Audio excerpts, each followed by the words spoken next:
бозии дӯстона миёни мунтахабҳои футболи Кувайт ва Тоҷикистон дар варзишгоҳи ба номи Ҷабор Ал-Аҳмади шаҳри Ал-Кувайт баргузор шуда, бо ҳисоби 2-1 ба суди соҳибони майдон ба анҷом расид.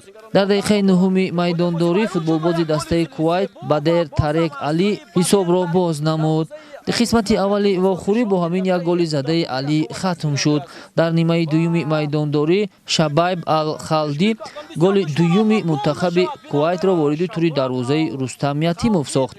Дар дақиқаи 90-уми рақобат футболбози тими миллии Тоҷикистон Алишер Ҷалилов ба задани як гол мушарраф шуд ва ҳамин тавр дидори мазкур бо ҳисоби 2-1 ба анҷом расиду силсилабозиҳои бидуни бохти тими миллии Тоҷикистон, ки ба 7 бозӣ расида буд, ба анҷом расид.